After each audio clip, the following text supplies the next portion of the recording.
Tengan ustedes muy buenas noches. Continuamos con este tercer día del segundo Congreso Laboral. Hemos reunido, gracias a la Federación Peruana Unificada de Abogados, a los mejores especialistas en materia laboral. Y esta noche tenemos la presencia de un destacado doctor, el doctor Ali Félix León Charca. En la reseña breve que haremos al doctor, él es abogado laboralista con 25 años de ejercicio profesional, con maestría en Derecho del Trabajo y de la Seguridad Social por la Universidad Mayor de San Marcos, por la Universidad Andina del Cusco, con estudios concluidos de la maestría en Ciencia Política y Gobierno por la Pontificia Universidad Católica del Perú, con el doctorado en Derecho por la Universidad Nacional de San Antonio Abad del Cusco. Fue ex juez titular laboral, fue expresidente de lo que es la Cámara de Comercio del Cusco, exdirector regional de Trabajo y Promoción del Empleo en dos oportunidades, esto en el Cusco. Fue exdirector de la Oficina de Recursos Humanos del Gobierno Regional del Cusco, docente universitario de pre y posgrado en diversas universidades a nivel nacional, autor de libros y artículos científicos en materia del trabajo, conferencista nacional e internacional. El doctor también participó como expositor en el primer Congreso Laboral, ya generando una tendencia en lo que es este tipo de eventos académicos. Además es investigador científico con registro DINA en el CONCITEC. Es árbitro en conflictos laborales, actual asesor de la Comisión de Producción Micro y Pequeña Empresa y Cooperativas del Congreso de la República. Con su larga trayectoria, y es reconocer que también la Federación Peruana Unificada en el largo de los años, a través también de otras instituciones como son el Instituto Peruano de Derecho y Gobernabilidad, se ha complacido en presentar incluso el libro del doctor, que es La oralidad en el proceso laboral peruano y el derecho comparado, un libro excelente para toda la comunidad jurídica y no solo abogados y estudiantes de derecho, sino el público en general. Esta noche el doctor nos trae un tema relevante y va a ser materia de discusión siempre, es la oralidad en el proceso laboral. Pregunta, ¿es un principio esta oralidad? Esta noche nos complace el doctor con esta ponencia. Bienvenido, doctor, y le damos pase con su ponencia magnífica. Muchas gracias, doctor Bill, por su intermedio. Las buenas noches a todos los que nos sintonizan, los que se han unido a la plataforma de este segundo congreso. Y en efecto, que sean mis primeras palabras para reiterar mi gratitud por haberme considerado en esta segunda edición. Efectivamente, hace un año, en circunstancias totalmente distintas, participábamos de un evento similar en mi tierra natal, en el Cusco, y teníamos la posibilidad de expresar siempre algunas ideas en el ámbito procesal. Hoy nuevamente nos convoca este factor, nos convoca este qué hacer desde la lectura de pronto institucional que genera el hecho de participar en un congreso. Y es que a los congresos el ponente, porque el único espacio en el que hay ponentes es el de los congresos, no tiene la obligación de llevar una ponencia, o sea, una propuesta, un elemento nuevo, de pronto distinto, aunque no necesariamente el factor innovativo, ¿no? Termina siendo el decantador, puede ser un tema hartamente abordado, pero desde el particular punto de vista del ponente. Hoy nosotros vamos a hablar de algo que nos es muy afín. Tenemos ya algo más de una década estudiando a la oralidad en su cercanía o en su aproximación al proceso laboral, al proceso de trabajo. Y a propósito de que ha recuperado moda, ya que resulta inminente que el proceso civil, siguiendo la lógica dialéctica de lo procesal en nuestro país, ahora se suma, ¿no?, a esta tendencia, y resulta de que el proceso civil también va a ser oral. Lo mismo pasó con el tema del tratamiento normativo original, lo vamos a ver más adelante, explicado en diapositivas y con elementos de soporte. Lo que tratamos de decir como primer concepto es de que lo procesal del trabajo siempre ha sido primero y después ha venido lo procesal civil. Más allá de que muchos digan que en la teoría, en la doctrina, el abordamiento ha sido anterior o es superior desde el punto de vista normativo, siempre todo aquello que ha sido diferenciador, distinto, en sus casos integrador, unificador, siempre ha sido primero en el ámbito del derecho procesal del trabajo y ya seguramente, como está pasando ahora, algunos varios años después, de pronto hasta décadas después, termina, ¿no?, anidando en el ámbito del proceso civil. Lo cual no es reconocer minusvalía, ¿no?, discapacidad o deficiencia en alguna materia, sino que para quienes reclamamos hace mucho tiempo la absoluta autonomía del derecho del trabajo en lo sustantivo y una condición análoga en el ámbito procesal, pues cualquiera de estos detalles resultan relevantes al momento de presentar precisamente posiciones en torno a ello. Entonces, como ha recobrado súbita vigencia el tema de la oralidad, ¿no?, ahora por su aproximación al ámbito procesal civil, es de que nosotros nos volvemos a ocupar de ella, pero trayendo una ponencia, no una sesión de clase, no elementos retóricos, ni simplemente casuísticos, que en todo caso el público participante, los asistentes de este congreso, sabrán evaluar, merituar, eventualmente ponderar.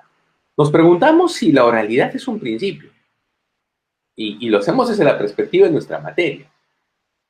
Habrá que identificar factores, porque desde el punto de vista teórico, el sustento de nuestra posición tiene tanto a autores procesal laborales como a autores procesal civil.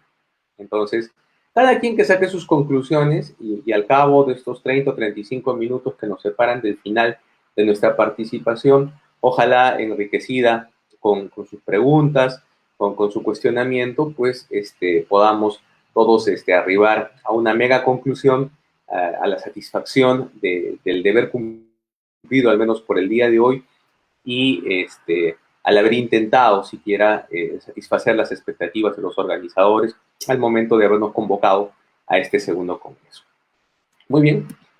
Entonces, entrando en tema, nos dice la presentación, nos dice esta filmina, que en la antigüedad el encauzamiento judicial fue función de los soberanos. Y esto es bueno que se entienda, porque antes de la visión teórica de Montesquieu, pues, y esto lo sabemos todos, recaía en el mandatario, en el emperador, en su caso en el rey, la conjunción de las funciones del Estado. El Estado existía, por supuesto, existió desde siempre, 7000 años antes de Cristo, ya existía la ciudad de Ur, en Irak, y era probablemente, salvo que la arqueología en algún momento nos diga lo contrario, el primer atisbo de urbanismo, ¿no?, que se percibe en el mundo, y en él se nota claramente la existencia de Estado, en su dimensión planificadora, de diseño, ¿no?, de manejo, sobre todo de la distancia entre los espacios públicos y privados, en fin. Entonces, el Estado ha existido siempre.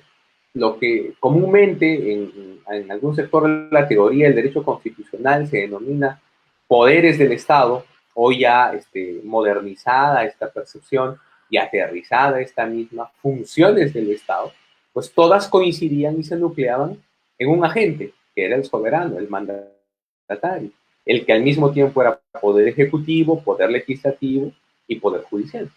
Entonces, esa es una primera idea que debemos de tener en cuenta. Por favor, que no nos aleje de la visión crítica del tema de oralidad esta primera parte, que no es muy extensa, donde vamos a tocar algunas generalidades desde el punto de vista procesal, porque es bueno entender qué es el proceso laboral, para qué sirve y por qué eventualmente no todo lo que se nos presenta en él tiene las características, digamos, en nomenclatura o en precisión que sus proponentes quisieran, porque existe una colisión. Más o menos equivale a decir pues lo siguiente, ¿no? Porque estamos hablando de cocina, porque estamos hablando de preparación de alimentos, resulta que las legumbres, las carnes, los lácteos, ¿no es cierto? Los instrumentos de cocina, todos son lo mismo. Y es más, diferenciarlos es innecesario, no sirve, es estéril. ¿No? Vayamos a temas de fondo, a aquellos que nos interesan a los abogados en el día a día de nuestra actividad profesional, aquellos que tienen que ver con litigación, ¿no? Que es otra palabrita que se ha puesto de moda, pero que a mí no me gusta mucho. Eso sería materia de otra ponencia, de otro congreso, ¿no? Para explicarles por qué, al menos en mi materia, en mi modesta materia, que es el derecho del trabajo, pues, por qué no necesariamente este elemento no calza. Pero bueno, sí hay necesidad de diferenciar las cosas, porque un primer gran paso para comprender las instituciones es conocerlas. Nadie puede arrogarse la potestad de manejar algo o de desempeñarse en algo que no conoce.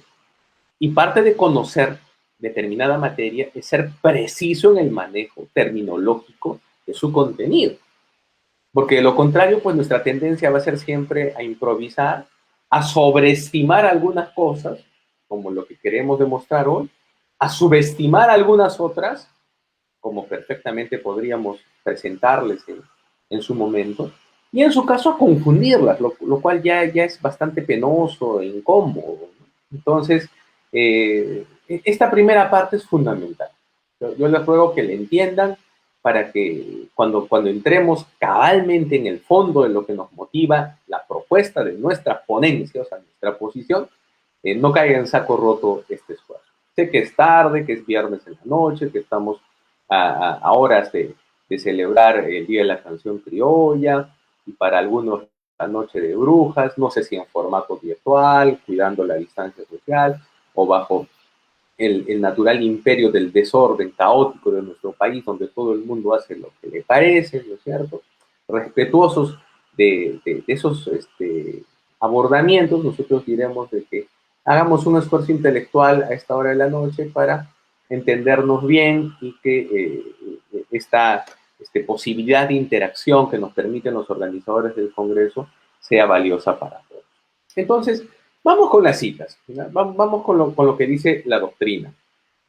Sturner nos dice que el proceso romano y el proceso germano en todas sus fases fueron orales y públicos. ¿Por qué mirar hacia atrás? Porque el proceso judicial en su dimensión operacional, operativa, pues tiene un antes, un ahora y va a tener un después. ¿Cómo era antes? Definitivamente todo enjuiciamiento en un inicio era oral, por una simple razón, porque el ser humano pues se comunica verbalmente desde que es Homo sapiens y que empezó a diseñar lógicamente, ¿no? Los códices de sus respectivos idiomas, pero empezó a escribirlo mucho después, muchísimo después. Entonces, pensar de que los procesos judiciales se manejaron en simultáneo con el desarrollo del pensamiento escrito es un error. Entonces, creer que con la oralidad estamos realmente innovando también es un error. Estamos regresando a los orígenes del procesamiento, digamos, bajo las corrientes de las influencias que pesan en nuestro sistema jurídico, precisamente romano-germánico, canónico francés, ¿no? Digamos el nombre completo, porque nuestro sistema jurídico no solo es romano-germánico, o con influencias o con raíces romano-germánicas. También están en el derecho canónico y también están en el derecho francés napoleónico, precisamente. Entonces, si vamos a hablar de Pepito Pérez, pues digamos su nombre completo, ¿no? José Carlos Pérez Inca. Ok, digamos el nombre completo, pues, ¿no? Para que las cosas queden claras. No nos limitemos a apocopar la denominación, a reducirla, ¿no? Por comodidad. Yo personalmente combato eso en todos los espacios académicos, teóricos, judiciales, esa mala tendencia que se ha entronizado en los últimos años en nuestro país, donde por simplificar las cosas, ¿no? Simplemente damos por ciertas determinadas situaciones, nos basamos en sobreentendidos, creyendo de que entrar en la médula de las instituciones es delirar, es perder tiempo, es gasificar nuestros puntos de vista. Cuidado con eso, ¿eh? No por mirar siempre a la diosa práctica, resulta de que estamos quitándole piso, ¿no? Estamos de alguna manera licuando nuestra visión seria respecto de las instituciones. Y si eso pasa cotidianamente en nuestros escritos, en nuestros informes orales, ¿no? En nuestros alegatos, pues al menos en los espacios puramente académicos o académicos puros y duros como son los congresos, démonos el tiempo necesario para explicar las cosas como son, sin sobreentendido. Al menos es lo que intentamos las veces que somos convocados, las veces que nos participan de ello. Muy bien, en Inglaterra, nos sigue diciendo Sturner, las Chancery Courts, ¿no? Y luego el proceso por jurados del Common Law, porque no son lo mismo, he visto una serie de artículos muchísimas veces y seguramente ustedes también, donde las confunden como si fueran lo mismo, surgieron casi paralelamente y luego se integraron, pero bueno, ese es tema de otra explicación, se mantuvieron públicos. ¿Cuál era el propósito del encauzamiento público? Filosóficamente se diría que era el del ejemplo, ¿no? Si uno no quería ser juzgado y pasar los malos ratos de quien era de alguna manera procesado, pues mejor que lo viera en cabeza ajena que luego tuviese que experimentarlo en cabeza propia. Pero al mismo tiempo era generar evidencia, ¿no? La posibilidad de un testimonio de lo que estaba ocurriendo en ese proceso, porque, repito, el encauzamiento era oral, era absolutamente oral. Quien iba a juzgar, el soberano, en ejercicio de sus funciones, solo se comunicaba con los justiciables a través de la palabra oral, y ellos, a su vez, hacían lo propio con él. Sea que en la época de los pretores romanos tuvieran o no defensa, ¿no? O más adelante, pues a través de advocatus, ¿no? O sea, llamados, conminados a la defensa, ¿no? En términos profesionales o aficionados, como fuese, el mecanismo era verbal. Y en América Latina, nos sigue diciendo Sturner, luego de las revoluciones del siglo XIX, la idea de oralidad se asocia con la publicidad y la inmediatez. Aquí me detengo un instante para subrayar este tema. No es un dato menor el que nos proporciona Sturner, porque ¿a dónde nos conduce una noción casi inmediata de publicidad e inmediatez? ¿Por qué lo público? Lo dijimos hace un rato, la necesidad de generar testimonio, constancia, evidencia de lo que estaba pasando en un encauzamiento. Ya que todo era oral, no había registro escrito, pues al menos la memoria, ¿no? La memoria colectiva tenía que servir para eso. ¿Y por qué la inmediatez? Porque como todo era oral, la posibilidad de tener the day in the court, ¿no? Como se dice en el derecho anglosajón, en el common law, o sea, su día en la corte, ¿no? O sea, la opción del enjuiciamiento con la posibilidad de un fallo lo más inmediato posible, pues venía, ¿no? De alguna manera de la mano de ese ejercicio público, ¿no? Del poder al juzgar, al someter al justiciable a una decisión terciaria, ¿no? A la decisión de alguien. ¿Qué tanto ha cambiado eso a este tiempo? Esa necesidad original, ¿no? Primaria, ¿no? De administrar justicia bajo esas variables, ¿qué tanto ha variado a nuestro tiempo? ¿Estos conceptos han desaparecido? ¿Por qué tenemos que registrar en audio y video, o sea, grabar las audiencias? Porque un proceso oral es un proceso que se desarrolla en audiencias, ¿sí?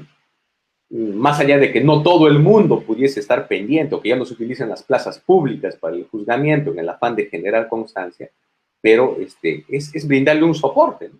De algo que seguramente en el pasado pues era documentado a través de actas, que todos conocemos, era el mecanismo de los sistemas escriturales, y al mismo tiempo la necesidad de un abordamiento inmediato de esa facultad de juzgar. Siento que lo que en América Latina pasó en el siglo XIX, pues dramáticamente sigue vigente y bajo las mismas variables. Así que, insisto nuevamente, y es la primera gran conclusión de esta primera parte de nuestra exposición que las condiciones terminan siendo las mismas y que esos elementos, publicidad e inmediatez, no deben de olvidarse y tenerse presente casi siempre cuando hablemos de instituciones orales. Luego dice Stirner, la Revolución Francesa, el proceso judicial se constituye en una expresión de acceso libre de los ciudadanos a la justicia. ¿Alguien se ha imaginado un proceso judicial democrático? O sea, la posibilidad de que la democracia, en su rol principista, ya que estamos hablando de principios, pudiese influenciar en el ámbito de la justicia, así como filosóficamente se plantea, por ejemplo, una educación democrática, ¿no es cierto? O un sistema tributario democrático. Sería mucho soñar o mucho pedir, aspirar a una administración de justicia democrática. Pues ya estamos viendo que tratados relativamente antiguos o de cierta data, como los de Stirner, sí lo plantean y lo presentan. Y no como algo novedoso, innovador, ¿no es cierto? O como la segunda venida del Mesías que va a venir a resolver todos nuestros problemas judiciales por la vigencia de un principio, ¿no? Lo pongo entre comillas. Analizado así, el juzgamiento y sus variables han estado ahí desde siempre. Y la posibilidad de comprenderlos también. Y naturalmente de la mano la eventualidad de criticarlos. Porque no todo lo que se dice en torno a ellos necesariamente es cierto y menos aún lógico. En Inglaterra, o en Inglaterra en 1976, nos dice esta presentación, tiene lugar una nueva estructura procesal, con la unificación procesal del Chancery Courts y el Common Law, pues lo que les decía, ¿no? O sea, no es que estuvo ahí siempre, en 1976, identificándose dos etapas procesales. La primera, puramente escrita, denominada Petria, y la segunda, consistente en un juicio oral con rendición de las pruebas. Cuando hablemos de lo oral en el mundo judicial, en el ámbito de lo judicial, persigamos siempre un elemento que ya no es solo conceptual, sino es una frase que desarrolla algo mucho más profundo, que es la eficacia de la prueba. Lo oral viene asociado con eso, persigue eso. Un proceso es oral porque busca un mecanismo lo suficientemente sólido como para que los medios probatorios sean más contundentes y categóricos en su actuación, no en su ofrecimiento, pero en su actuación, que al momento de su valoración en el juzgamiento. Entonces, la funcionalidad de la oralidad es menos romántica de cómo se plantea. Es más mundana, es más terrenal, pero al mismo tiempo más potente. Solo que cuando se romantiza, ¿no? su rol, termina desviándose, confundiéndose. Y peor aún cuando ese desviar, ¿no? parte de la propia ley. Aceptemos porque las instituciones procesales a veces no son bien entendidas por los operadores de justicia, ¿no? Y por los justiciables. O sea, los sujetos procesales, como la cabra, tienden al monte, ¿no? Ya, se equivocan. Pero ¿qué pasa cuando la norma se equivoca? ¿Qué pasa cuando la norma no es precisa en el tratamiento de esta institución? Entonces, ahí como que el mal es doble, ¿no? Como que la daga tiene filo en los dos lados, ¿no? Y hace daño al entrar y al salir. Entonces, a redoblar el cuidado, en tanto observemos situaciones de ese orden. ¿Qué es un proceso laboral? Empecemos a despejar ya dudas, ¿no? Luego de esta introducción, donde hemos agarrado algunos elementos, gracias al doctor Bill que hacía mención a nuestra modesta publicación del año 2017, ¿no? Que sumadas a otras que hicimos años atrás, siempre en el ámbito procesal del trabajo, presentan un escenario interesante sobre la oralidad. A mí me ha llamado mucho la atención encontrar ahora a los amigos impulsadores, ¿no? O sea, digamos, dinámicos, ¿no? Activistas de la oralidad en el ámbito procesal civil, está dándole una ojeada a nuestro trabajo, pero yo sé pues que una vez que lo leen todo, les pinchamos la llanta, ¿no? Lo diremos en criollo, porque todos sus entusiasmos terminan en la licuadora.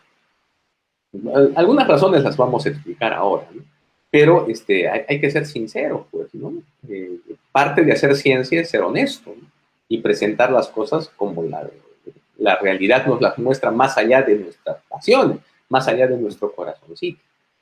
Entonces, el proceso laboral es la respuesta del Estado ante la urgencia de resolver conflictos surgidos en el empleo.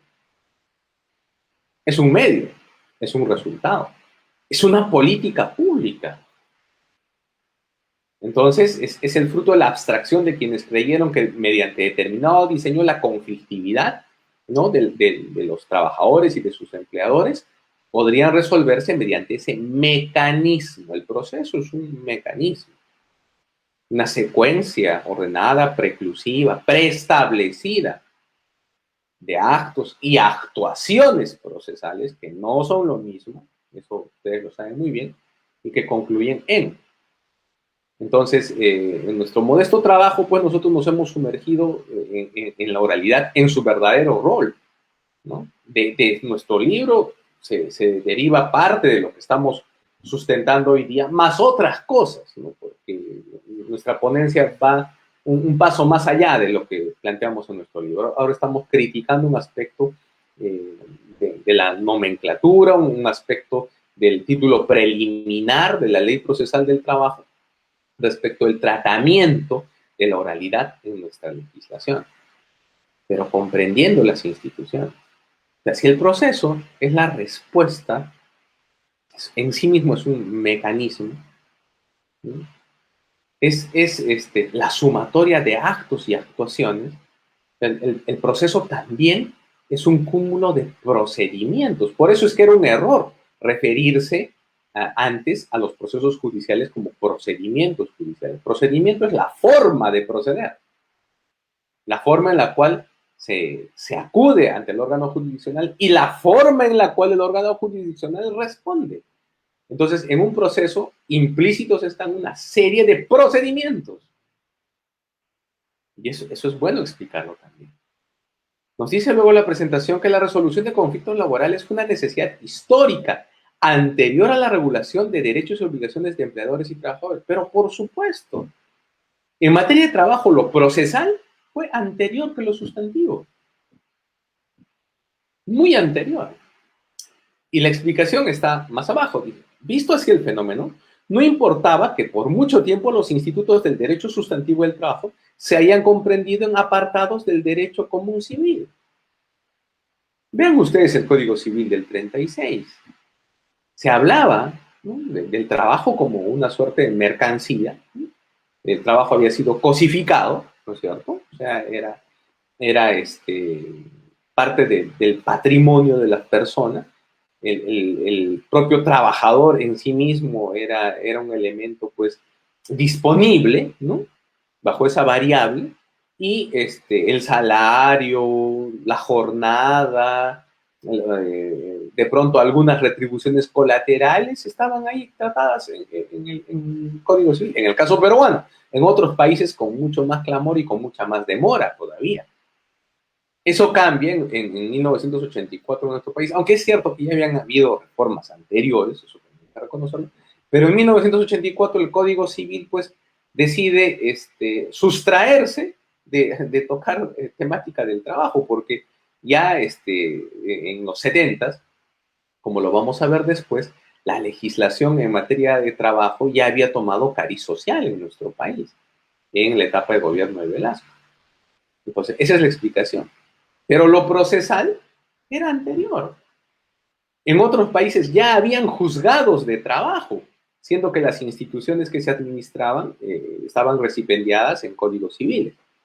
Y en el Perú, algo parecido. Algo parecido. Muy bien.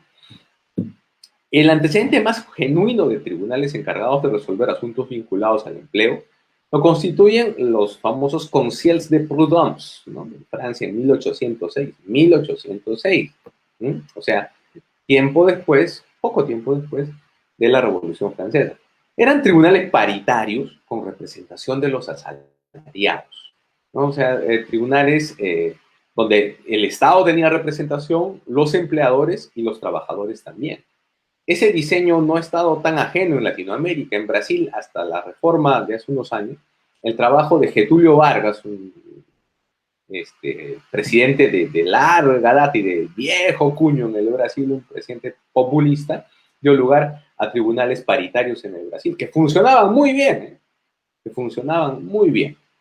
Después de Dilma Rousseff, y el prácticamente golpe de Estado que recibió, que vino una serie de cambios en el Brasil, ¿no? Trajo consigo modificaciones de órgano de suerte legislativa, y parte de eso fue acabar con los tribunales paritarios. Bueno, algo de eso también lo explicamos en nuestro trabajo del 2017, pero lo importante es entender de que en materia de trabajo, en materia procesal de trabajo, la fenomenología política a veces ha ido de la mano del acontecer jurídico procesal laboral. Para Anton Merger, en el prólogo de su famoso libro, traducido al español, El derecho civil y los pobres, en realidad las clases excluidas, ¿no? Si es que tuviésemos que ser estrictos en la traducción. No lo leo en alemán porque realmente mi alemán es pésimo. Se acusa al derecho viejo por el olvido de las clases populares en el enfoque privado de lo jurídico. O sea, algo estaba pasando, ¿no? O sea, el derecho viejo, o sea, el derecho común, el derecho civil, era insuficiente para abordar ciertos temas que no estaban pensados desde el punto de vista patrimonial. El trabajo no era patrimonio, nunca lo fue. Por ende, no era algo que se podía vender, alquilar, ¿no? Pero en muchas legislaciones, incluida la peruana, fue cosificado durante mucho tiempo.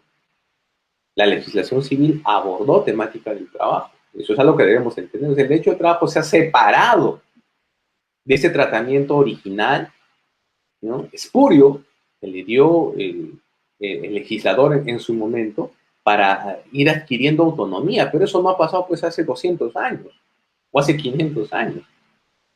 Eso ha pasado cuando algunos de nosotros ya existíamos, o sea, algo más de 40 años atrás. O sea, está demasiado vigente, demasiado fresco.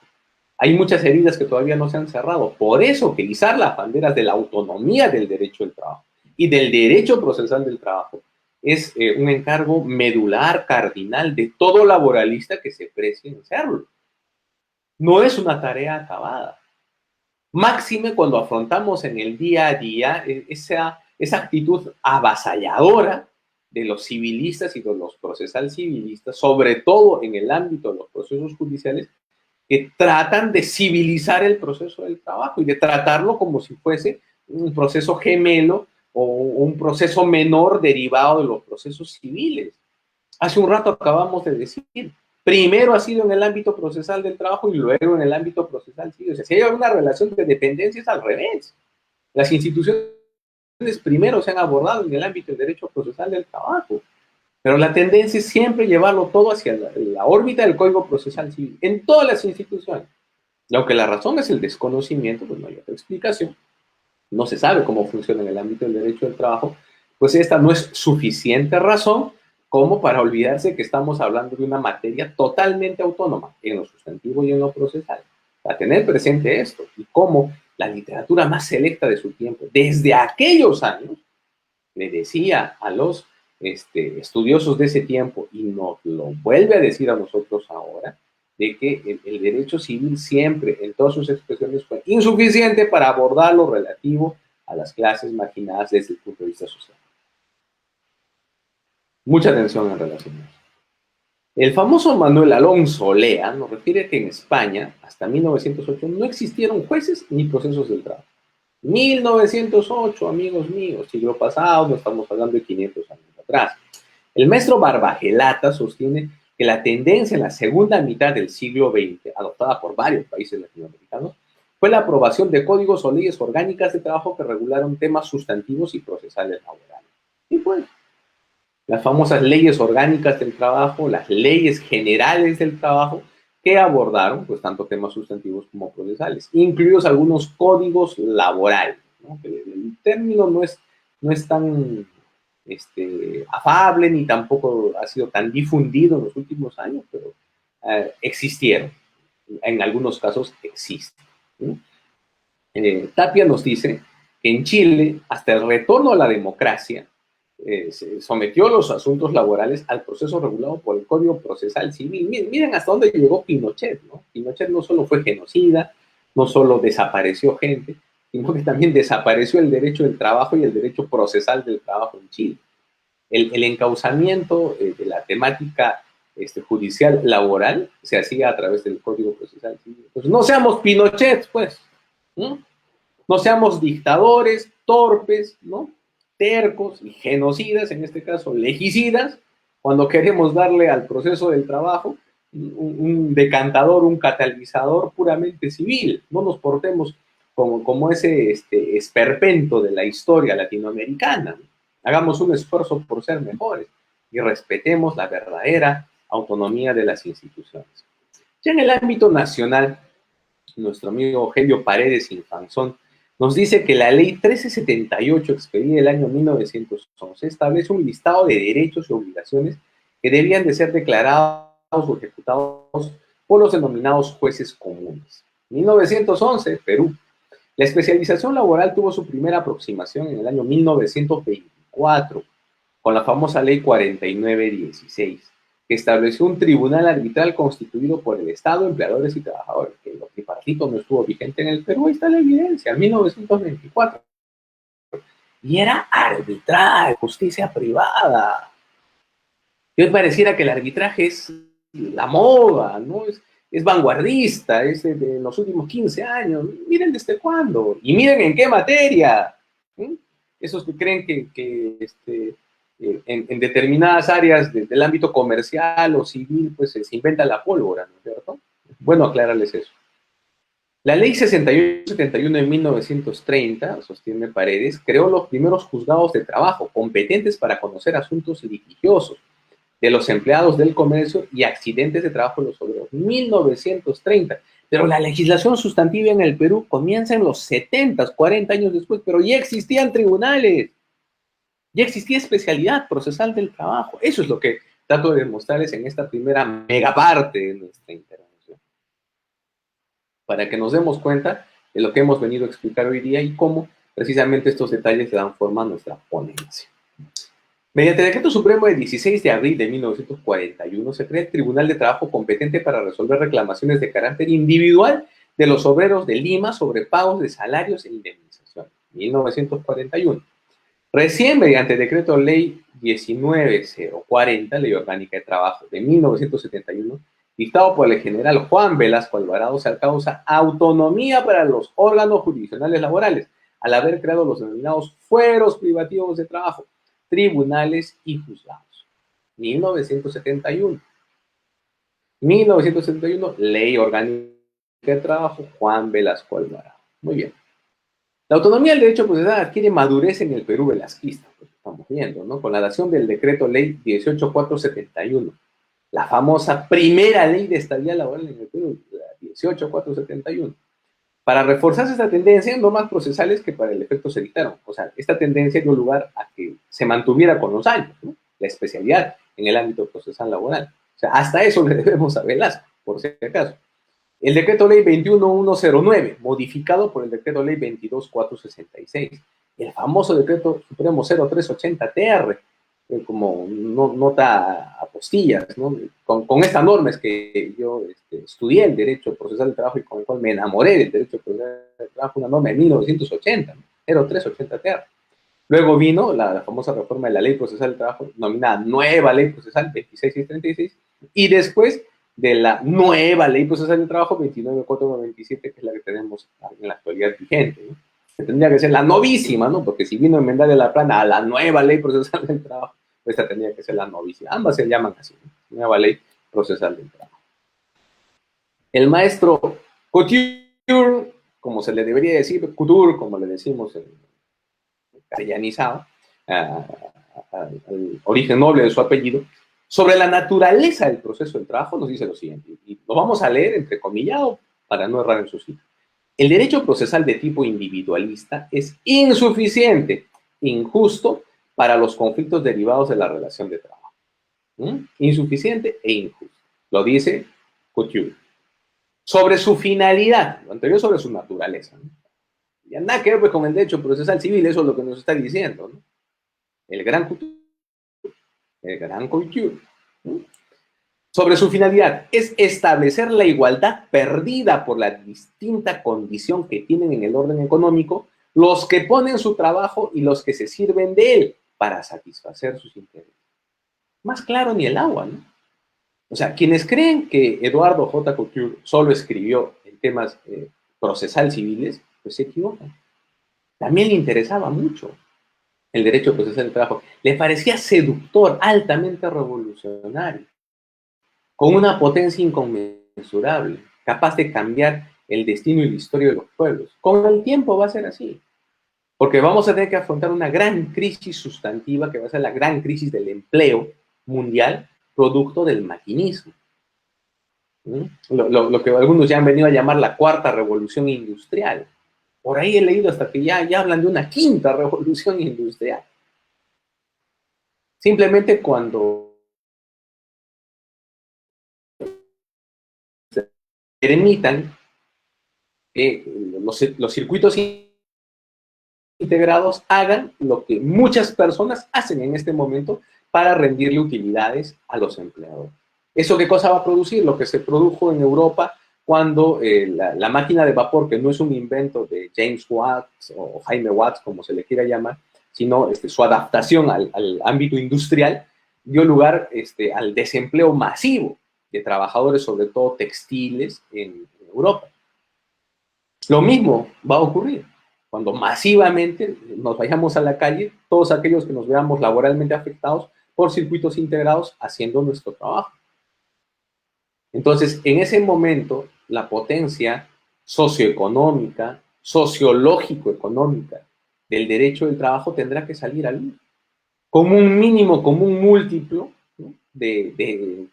Digamos, sostenibilidad, ¿no? de sostenibilidad social, a contracorriente, ¿no? de ese máximo común divisor que va a terminar siendo siempre el rentismo, ¿no? El utilitarismo de quienes invierten dinero.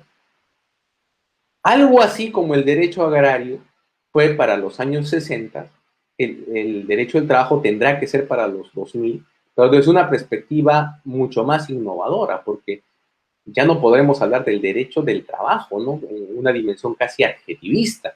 Habrá que hablar de un derecho al trabajo como un desafío, no solo para la prosecución de un puesto de trabajo, o sea, para acceder a un puesto de trabajo, sino como parte de un elemento de elevada protección para conservar el empleo que se consiguió en algún momento. Y en ello el rol procesal, donde la decisión del juez va a significar la sostenibilidad o la debacle de un hogar, tendrá que ser, pues, seguramente algo altamente merituado en el consenso colectivo de lo jurídico. Entonces, miren de lo que estamos hablando. No estamos hablando de un tema menor. Estamos hablando de algo que tiene que empezar a construirse ahora en beneficio de quienes todavía podamos trabajar de aquí 20 a 25 años o de lo que va a significar para nuestros hijos o eventualmente para nuestros nietos el futuro de las obligaciones y de los derechos laborales de los próximos 50 años. O sea, no nos quejemos si en su momento las nuevas generaciones, nuestra descendencia, nos llama la atención por lo que no pudimos hacer ahora. Ahí por ejemplo, tiene mucho sedimento ese debate que se está llevando a cabo en nuestro país, no solo mirándonos en el espejo de nuestros vecinos y sus decisiones políticas recientes, sino en el viejo reclamo peruano de una nueva Carta Magna con derechos sociales y con la capacidad de generar pues estos mínimos de igualdad, ¿no? No como, pues, digámoslo con claridad, ¿no? Como evangelios de revancha, sino simplemente como garantías para que este sea un país vivible y económicamente sostenible, sin privilegios solo para esos pocos que tienen los medios de producción a su disposición. Y en ello, lo vuelvo a repetir, porque esa es la aspiración de los pueblos civilizados, la conflictividad laboral llevada a los tribunales tendrá que ser el catalizador, porque la conflictividad laboral llevada a las calles o llevada a las urnas no nos ha servido de nada. Y en eso seamos autocríticos, ¿no? Entonces, el papel de los jueces de trabajo y sus instituciones va a tener que redimensionarse, de todas maneras. Un primer elemento presente en la justificación de todas las reformas procesales, y aquí ya entramos en el tema puro y duro de la oralidad, ha sido la falta de celeridad, reflejada en la excesiva duración de los procesos. O sea, la respuesta, o lo diremos así, la oralidad de respuesta a esa vieja crisis de procesos judiciales que nunca acaban. Se ha encontrado esa solución. Las causas de esa demora, ¿no?, de esa dilación, son la sobrecarga procesal o congestión judicial. Me gusta más la frase congestión judicial, que se utiliza mucho en Colombia. En Colombia no se habla de sobrecarga procesal. Sobrecarga es un término eufemístico, ¿no? Es una frase eufemística, ¿no?, que tiene que ver más con magnitudes. Pero cuando hablamos de congestión judicial, pues estamos hablando de expedientes que no se atienden, y como el tráfico, que debería de fluir, ¿no?, más bien se congestionan, imposibilitando ese flujo. Creo que semánticamente es mucho más adecuado referirse al fenómeno que se pasa en los juzgados mediante esa referencia. Luego se nos plantea la falta de un número suficiente de juzgados especializados. Sí, pues, o sea, ¿cómo afrontar el desafío del encauzamiento y la cantidad de procesos judiciales con el mismo número de juzgados y a veces con menos? Los juzgados laborales son el patito feo de la administración de justicia a nivel nacional. Siempre son los menos, los que eventualmente tienen más sobrecarga, ¿no?, más congestión judicial, para ser preciso, y a los que menos recursos se les dota. En el caso de Cusco, donde la mayoría de asistentes participan de este congreso, saben perfectamente que no hace más de 10 años en el Cusco había un solo juzgado de trabajo especializado, con competencia solo en el cercado, ¿no? Y que lamentablemente eso, ¿qué cosa provocaba? Que la administración de justicia en Urbamba o en Calca o en Urcos, en Canchis, en la convención, estuviese en manos de jueces mixtos y probablemente ausentes de especialidad en temática de trabajo, ¿no? Estoy siendo generoso en mi juicio de valor, pero muchos de ustedes saben lo que pienso. Y el tercer elemento, sobre el cual ya adelantábamos, es la ausencia de especialización en los operadores de justicia laboral. Sí, pues, o sea, incluso en los propios juzgados que llevan como epígrafe, ¿no?, juzgado de trabajo, habría que ver, pues, en lupa y hasta con microscopio, ¿no es cierto?, la especialidad de quienes se desempeñan allí. Muchos creen que ¿no?, que alguna vez llevaron un proceso de indemnización, se les apareció la Virgen o hicieron reponer un trabajador, ya son laboralistas. Houston llamando al Apolo 11, ¿no es cierto? Por si acaso, la Tierra está aquí, ¿no? La especialidad no es un fenómeno gravitacional. La especialidad no se consigue por afición. La especialidad es el resultado de una sólida formación y de una praxis experimentada, consecuente, consecutiva y de mediano a largo plazo. Así que mucho cuidado con nuestros amigos, nuestros laboralistas de 15 minutos, ¿no es cierto?, que aparecen y desaparecen. Dentro del marco de ese todismo que es también nocivo para el quehacer jurídico y judicial, ¿no?, de quienes creen que así como ven asuntos penales, ven asuntos civiles, ven constitucionales, agrarios, todavía hay mucho de eso. No tiene que saber reconocer sus limitaciones, no solo es una muestra de prudencia, sino yo diría de sensatez, de objetividad, ¿no?, que al menos en lo que respecta a mi especialidad sí me agrede, ¿no?, cuando en un medio pequeño como el de Cusco, donde prácticamente todos nos conocemos, resulta de que de la noche a la mañana pues aparecen especialistas de tarjeta, ¿no? Y a ese nivel creo que no solo tenemos que alertar, sino combatir también. Un gran esfuerzo que se hace, como el de este Congreso, es precisamente formar, ¿no?, y reformar a quien quiera aproximarse a estos temas, porque las puertas están abiertas. Los laboralistas somos muy pocos, no solo a nivel de la región, sino a nivel del país, de Latinoamérica. Somos muy pocos en comparación a los penalistas y a los civilistas. O sea, Aquí todos están invitados, pero siguiendo pues los mismos circuitos y las mismas rigideces, ¿no? Para nadie, no, porque somos pocos, pues el camino está más sencillo, porque bueno, resulta de que una vez me tropecé con un expediente laboral, entonces ya a la semana siguiente pongo mi tarjeta laboralista, ¿no? O sea, más sensatez, ¿no? Más realismo respecto de esos temas. El famoso Habermas, ¿no? El llamado filósofo de estos tiempos, sostiene que un proceso en sentido etimológico viene de procesus, que significa avance y progreso encaminados a algo. A veces lo he traído a colación porque este es un concepto que lo perdemos, ¿no?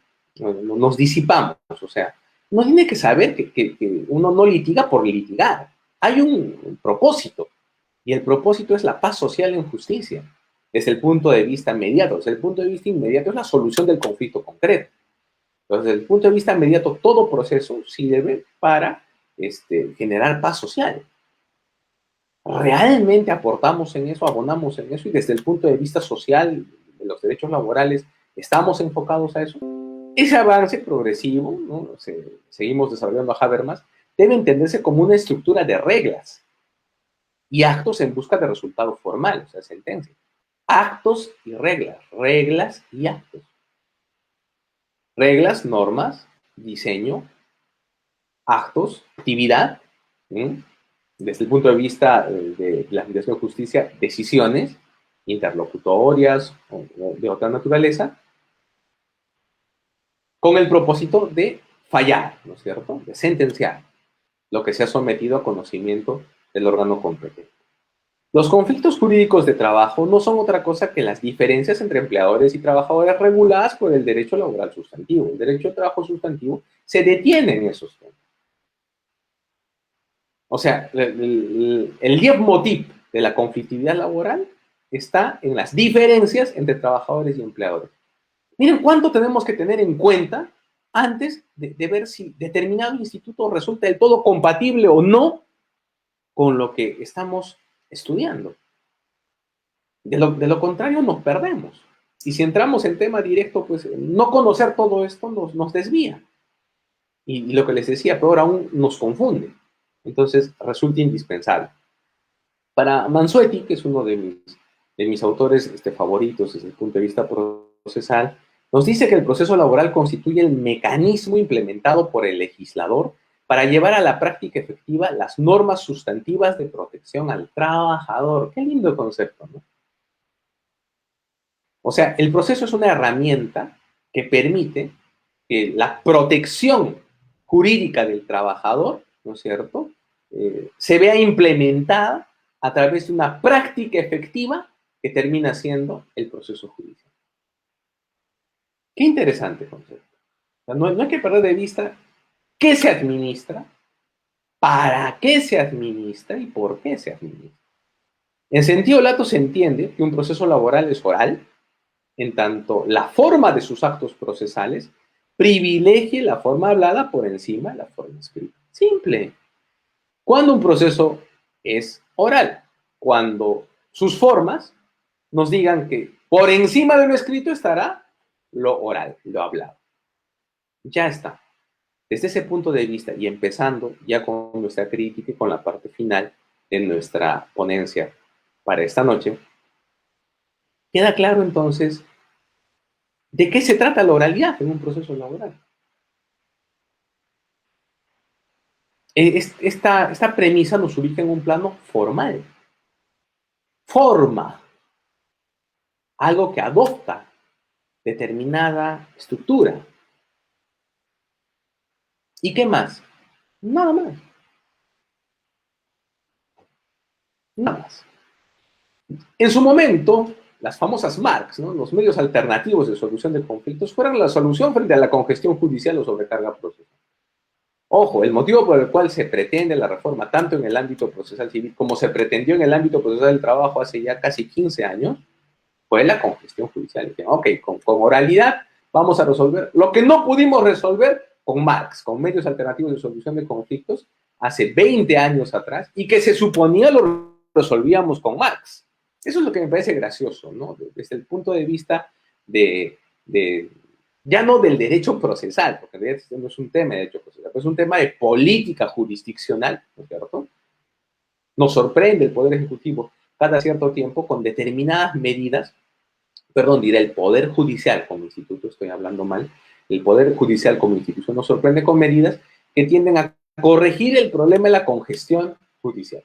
Muchos procesos, muchos expedientes, pocos resultados, encauzamientos lentos. ¿Cómo lo resolvemos? Hace 20 años, con medios alternativos de solución de conflicto. Conciliación. Han proliferado centros de conciliación. ¿Se ha resuelto algo? No, hay más expedientes que antes. Entonces, solución, oralidad. Cuando la única solución para eso es crear más juzgados. Simple. Los países que han combatido esto con relativo éxito, porque creo que nadie puede levantar la mano y decir, aquí lo resolvimos, ojo, algo que he aprendido en mis ya casi 26 años de abogado y de haber recorrido algunas partes del mundo, es de que nadie en ninguna latitud del mundo está contento con su administración de justicia, al 100%, ¿no? Pese a que hay lugares donde funciona muy bien, no digo bien, funciona muy bien. Alemania, por ejemplo, Suiza, por ejemplo, Japón, por ejemplo, pero ni siquiera ahí las encuestas revelan de que el poblador promedio está contento con su administración de justicia. Pero bueno, pareciera que tenemos una actitud naturalmente humana hacia el descontento, ¿no? Hacia esa rancia posición donde nada nos convence. Pero al margen de eso, que tendría que estudiarlo la psicología, ¿sí?, no el derecho, el tema termina siendo ese. O sea, ¿por qué para solucionar a lo que hemos visto en otros países, ¿no?, se ha de alguna manera atenuado y que se ha logrado mediante la creación de juzgados, nosotros seguimos mintiéndonos? La peor mentira es la que el mentiroso se cree. Hace 20 años la mentira era Marx, no se logró nada. Ahora la mentira es oralidad. ¿Los procesos laborales realmente son tan rápidos como se plantean? Al comienzo sí, ¿eh? Porque incluida una casación, yo tuve la suerte de participar en los procesos 1, 2, 3, 4 con la nueva ley procesal del trabajo de Cusco. Incluida casación, duraron un poquito más de un año, al comienzo. Después ya no. Sobre todo cuando los vicios empezaron a rebasar las capacidades operativas y la voluntad de los jueces. ¿O no somos testigos de que en los procesos laborales siempre se posterga la expedición de la sentencia? La ley procesal establece un plazo rígido, una oportunidad específica para la expedición de la sentencia. Pero yendo más allá de la norma, los jueces, ¿qué hacen? Postergan. Dicen, no, por excesiva carga, se reprograma, y se reprograma, y se reprograma, y se reprograma, y algunos ya viciosamente lo hacen, ¿no? También soslayan el mandato de la ley procesal de dictar sentencia oral, que tendría que ser lo concomitante, lo correlativo, lo correlacional a las actuaciones orales que se les exigen a las partes y sus abogados. Y no lo hacen. Siempre dicen, ¿no?, por la naturaleza del caso bajo juzgamiento, se expedirá sentencia escrita. Es que estamos acostumbrados a hacer las cosas de cierta manera y no salimos de ese esquema. Los magistrados llegan a las audiencias sin haberse imbuido en el expediente. ¿Cómo lo van a sentenciar? Ese ejercicio siempre lo hacen ex post factum, ¿no?, después de los hechos. Y esa es la impronta del encauzamiento judicial escritural, del famoso Código de Procedimientos Civiles de 1911, que ha estado vigente tantos años en nuestro país y que ya se reformó en los 90. 1993, para ser específico. Entonces, si queremos resolver algo, es bueno que seamos sinceros al momento de diagnosticar el fenómeno, sin justificarnos, sin disimular las cosas, ¿no? Sin pasarnos nosotros mismos por agua tibia, decirlas como son, como las entendemos. Y no asumiendo que ciertas situaciones van a ser la solución. Honestamente, ya, como les digo, en el afán de pinchaglobo, voy a decirles a los amigos del derecho procesal civil, a los procesal civilistas, que lo siento mucho, pero la oralidad no va a resolver nada en sus procesos, y que se están entusiasmando por nada, se están frotando las manos en vano. Hoy se habla de la oralidad, nos dice la segunda parte de nuestra diapositiva, como el instrumento capaz de superar las diferencias sistémico-procesales a fin de agilizar los procesos judiciales laborales. Me temo que no. Me temo que no. Va a versatilizar el medio del proceso, o sea, la audiencia, ¿no? La va a versatilizar. Porque el proceso laboral peruano era muy parecido al del Código Procesal Civil con la 2636, ¿sí? Y sí se versatilizó con la nueva ley. Le cierra el paso a mucho abogado que es muy bueno haciendo copy-page, ¿no es cierto? Copiando escritos de otros o pidiendo un modelito de esto, un modelito de aquellito, que debería de dar todo ese fenómeno paso a algo que es mucho más desafiante, como en su momento estuvo vigente en Chile, ¿no? Que era la demanda oral. Ahí sí quisiera ver yo a los gallos en la cancha, ¿no? Planteando demandas orales y contestando oralmente también, en la misma audiencia. Eso sí dinamizaría el proceso muchísimo, ¿no? Pero lo veo todavía lejano. Pero la audiencia, ¿no? La etapa de concentración e inmediación, bajo esas características, con esos niveles se versatiliza, con lo cual se gana algo de tiempo, cierto es, tiempo que otra vez se vuelve a perder en las siguientes etapas del proceso, bajo la explícita complicidad de los jueces, ¿eh? Eso también hay que decirlo así. En el Perú, la ley 29497, la denominada nueva ley procesal del trabajo, ha optado por considerar la oralidad como un principio. Aquí viene ya la parte ulterior de nuestra exposición con la crítica respectiva. En su título preliminar y desarrollada como procedimiento, en su parte autoaplicativa de la norma. Bueno. Para Pla Rodríguez, para el maestro uruguayo, los principios son líneas directrices que informan algunas normas e inspiran directa o indirectamente una serie de soluciones. Vamos a volver a leer, ¿ya? Lo vamos a explicar. Esta es la definición de un principio, según Américo Pla. Américo Pla es de los autores del derecho sustantivo del trabajo que mejor desarrollan teorías sobre qué son principios y cuáles los principios del derecho del trabajo. Hay diferencia en el ámbito procesal, y esto hay que decirlo, pero partamos de eso. Líneas directrices que informan algunas normas, o sea, son fuentes de normas los principios, e inspiran directa o indirectamente una serie de soluciones. O sea, son elementos inspiradores, son máximas a las que se tiene que mirar para esencialmente dar lugar a normas o a innovación normativa. Ese es el rol fundamental de los principios en el ámbito sustantivo. Luego nos dice, todo principio debe encarnar, esto ya no lo dice Rodríguez, lo decimos nosotros, o Pla Rodríguez, perdón, esto lo decimos nosotros, todo principio debe encarnar valores éticos jurídicos y en el ámbito procesal deben de significar orientadores de conducta de los sujetos procesales. Esa es la diferencia medular entre un principio procesal y un principio sustantivo.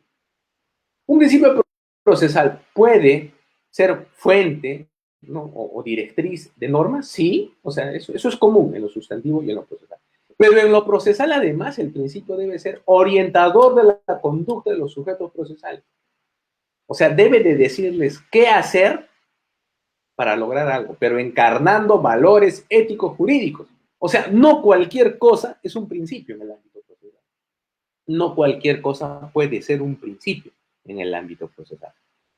Para Ochoa Moreno, este autor colombiano, cuyo artículo publicado ya hace algunos años en internet ha sido tan citado y manoseado y todo lo demás, pero que siempre valdrá la pena considerar, la oralidad no cumple con las exigencias propias de todo principio.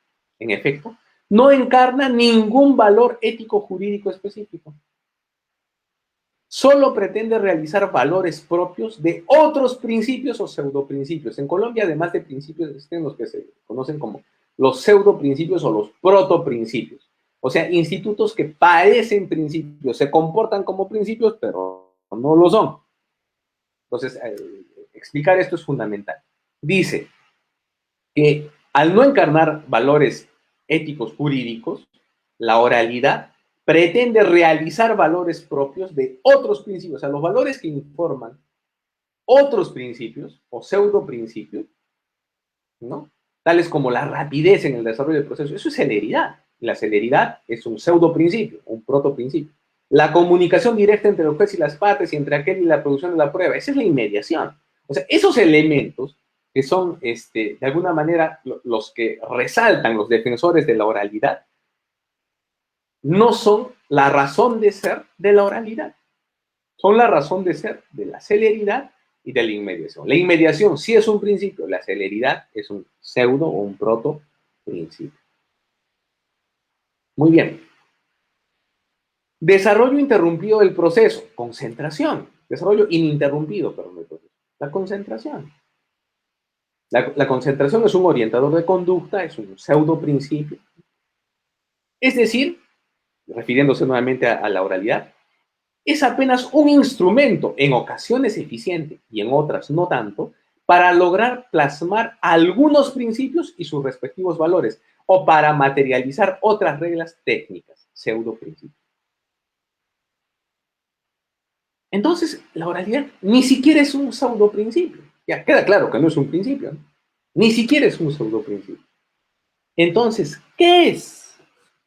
Ya nos quedó claro que hemos respondido la primera parte de la interrogante en la ponencia que hemos venido a presentar en este congreso, o sea, en esta nueva posición, en esta postura que nosotros suscribimos, en la cual le restamos mérito principista a un instituto jurídico que no tiene esa cara. La oralidad o la escritura no son rasgos característicos absolutos de ninguna época o modelo jurídico de sociedad. No son verdaderos principios, ni siquiera reglas técnicas absolutas. Lo acabamos de ver, ¿no? O sea, no son principios ni son pseudoprincipios. La oralidad y la escritura, o escrituralidad, para darle un tratamiento consonante, son maneras distintas de abordar una de las problemáticas del proceso, prevaleciendo una u otra. Qué interesante, ¿no? Qué interesante. O sea, no es de que nada más una postura teórica, doctrinaria, le reste mérito o valor a la oralidad. Es de que la oralidad, con su equivalente par que ha estado vigente durante tantos años en nuestra sistemática procesal, la escrituralidad, no pueden ser principios, no pueden aspirar a ser un principio. Ni siquiera pueden aspirar a ser una suerte de regla absoluta desde el punto de vista técnico. No pueden ser. Porque en el caso peruano, y lo vuelvo a explicar, en el ámbito procesal del trabajo, la demanda es escrita, no es oral. Entonces, no es que todos los actos procesales son orales en el Perú.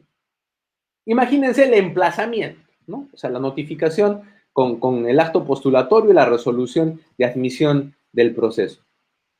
Como actuación es escrita. No podría ser oral, ¿no? ¿Cómo se generaría el registro de aquel? La sentencia, por mandato de la Ley Procesal del Trabajo, tendría que, en sus aspectos mucho más significativos, plasmarse oralmente en la audiencia, ¿no?, de juzgamiento, al final de ella. Pasados unos minutos, un tiempo entre lo que acaba de escuchar el juez, para que todo esté fresco y la decisión que va a adoptar. Con cargo a pasados unos días notificar, pues, en extenso, todos los fundamentos que dieron lugar a su decisión, cosa que no pasa, ¿no es cierto? O sea, hay una coexistencia entre lo escrito y lo oral, donde prevalece hoy en el diseño procesal del trabajo lo oral. Tal vez por volumen, porque está presente en ciertas más cosas, y donde además por mandato de la propia ley procesal se va a privilegiar lo oral por encima de lo escrito. O sea, al momento de la valoración, y por ahí la concomitancia con el tema de prueba que les mencionaba hace un rato, el juez está obligado a ponderar con mucho más peso lo que él mismo ha escuchado en las actuaciones procesales acaecidas en la audiencia, respecto de aquello que el justiciable pudiera haber dicho en sus actos procesales escritos. De eso se trata. Entonces, ni por un lado es la implementación o la encarnación de un valor ético, ni tampoco es una regla técnica absoluta. O sea, no es principio ni pseudo principio. Nos dice luego la presentación, en los últimos siglos, según que se haga parte del sistema del Common Law y Civil Law, ya se trate de una u otra etapa del proceso, de una u otra rama del derecho, de uno u otro criterio doctrinal dominante, meridiología, o de los medios y recursos que se dispongan. Pues sí, o sea, recordemos que el juzgamiento de los delitos en el Common Law, en el sistema anglosajón, tiene la característica de la oralidad y el acto central es la audiencia. los alegatos, el interrogatorio directo del abogado, del fiscal respecto del testigo, de los justiciables, el propio juez, en fin, o sea, esos elementos están ahí, ¿no es cierto? Y se han ido recogiendo bajo su influencia, bajo su égida, en otros ordenamientos, dando lugar pues a las reformas que estamos viendo, pero eso no ha sido pues de un día para otro o en los últimos meses, ¿no? Es un proceso de siglos y eso es lo que trata de presentarnos la segunda parte de esta diapositiva. Luego nos dice Ochoa Moreno, lo sigue sosteniendo Ochoa Moreno, se observa la tendencia a reevaluar el excesivo calificativo de principio a meras reglas técnico-jurídicas. ¿Qué pues? O sea, ¿por qué todo aquello que en nuestro ordenamiento no está considerado principio pareciera que no es importante?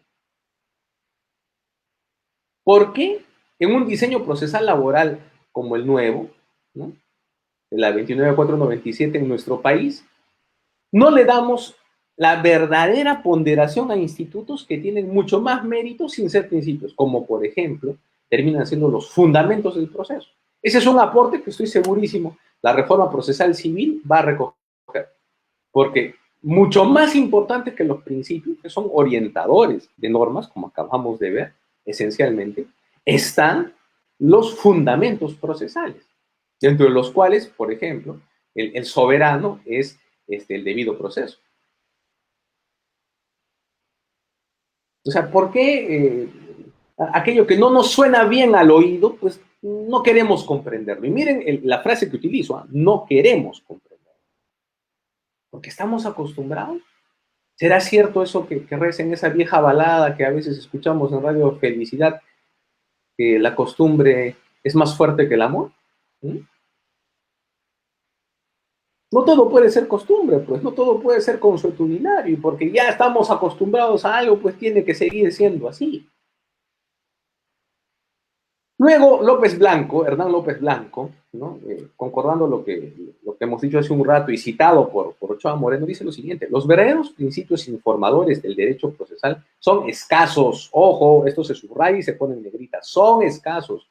Muy pocas de las conocidas enumeraciones que realiza la doctrina son las que responden al concepto, y la gran mayoría de los que tradicionalmente se vienen ubicando como tales no son nada diverso de lo que podríamos denominar, para emplear la terminología acuñada por la doctrina mexicana, reglas técnicas de procedimiento, que se implementan de acuerdo con las condiciones sociales, económicas y culturales.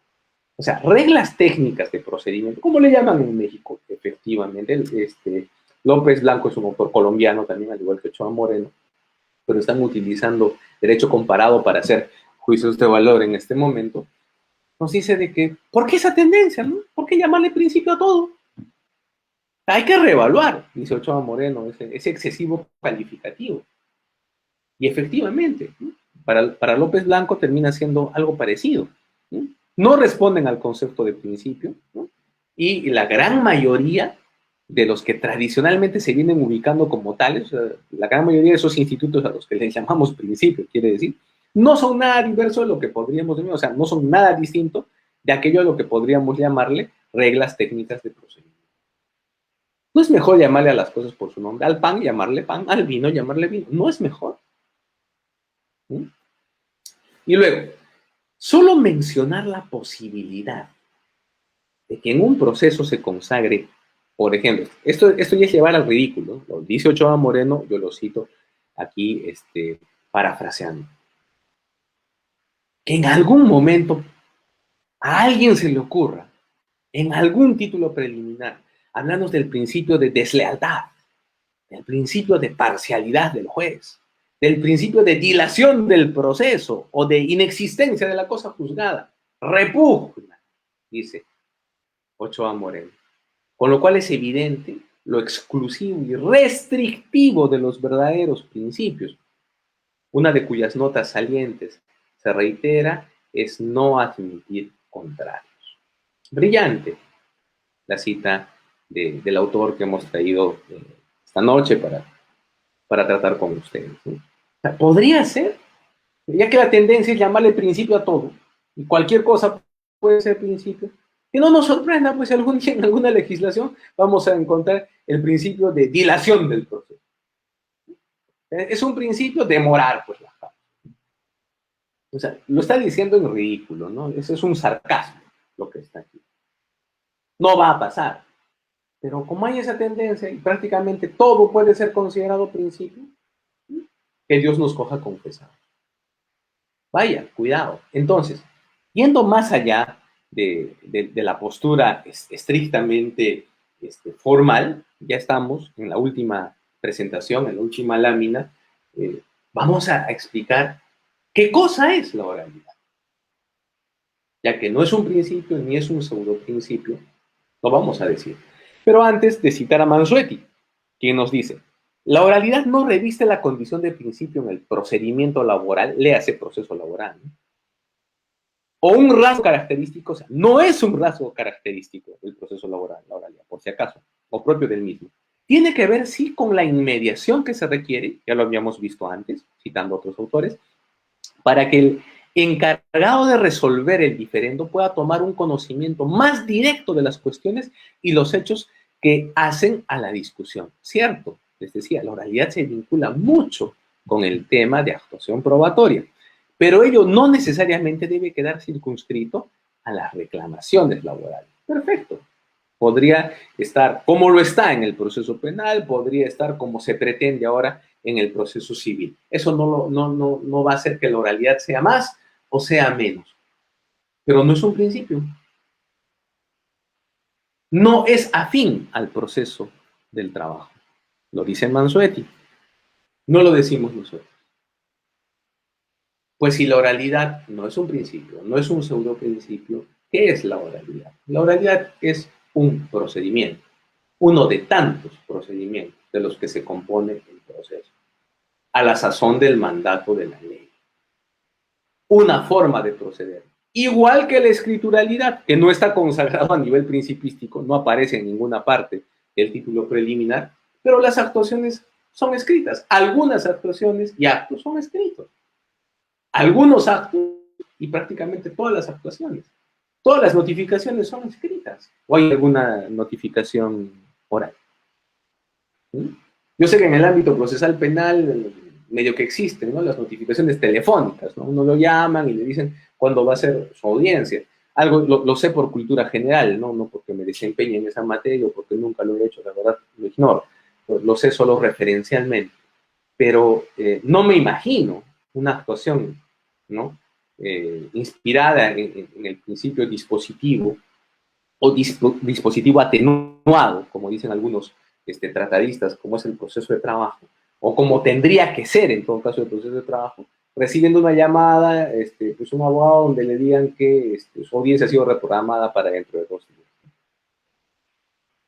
El cielo es el límite, y ahora el límite del proceso laboral es el expediente digital. Y el expediente digital seguramente se va a condicionar a esta nueva normalidad y la temática súbita a la que nos hemos visto empujados como consecuencia de la fenomenología socioeconómico, cultural de estos últimos meses y que ha marcado definitivamente el derrotero del futuro de la humanidad para este siglo, al menos. Así como fue la Gran Depresión en los años 30, estoy seguro que este siglo está marcado totalmente por el tema de la pandemia, ¿no? Ya llamada endemia en estas últimas semanas con sus respectivas implicaciones. Pues esto es lo que hemos querido traerles, esto es lo que hemos querido aportar, lo que hemos querido proponer como ponencia, como postura para un congreso, como un desafío para el pensamiento, no un afán de prédica, no queremos que todos comulguen de esta hostia, al contrario, si hay disidencias, enhorabuena, estamos dispuestos a debatir, para eso estamos aquí, pero lo más importante es de que se nos haya escuchado y se haya entendido cuál es nuestra visión y por qué no es correcto llamarle con cierta jerarquía y cierta autoridad a algunas instituciones que naturalmente no tienen.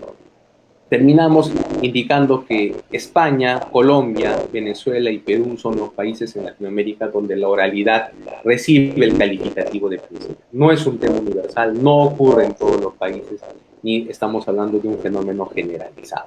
Es más, gran parte de la doctrina se resiste a darle ese tratamiento. Y sería bueno de que en algún momento los legisladores peruanos se den a la tarea de especializar aún más las normas que de por sí ya están vigentes con los déficits necesarios y con las observaciones que de alguna manera hemos hecho hoy día y que de pronto pudieran ameritar reforma. Dicho esto, concluimos nuestra intervención agradeciendo al doctor Bill por la paciencia, a todos los que se hubiesen quedado con nosotros hasta este instante, a la espera de alguna pregunta, si lo hubiera, caso contrario, despedirnos hasta una próxima oportunidad.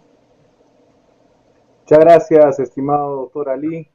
Incisivo siempre con las participaciones y como se ha mencionado de forma clara, este Congreso son ponencias, son posturas que los especialistas en derecho laboral hacen para el mejor desarrollo del derecho laboral, mucho más que este derecho laboral.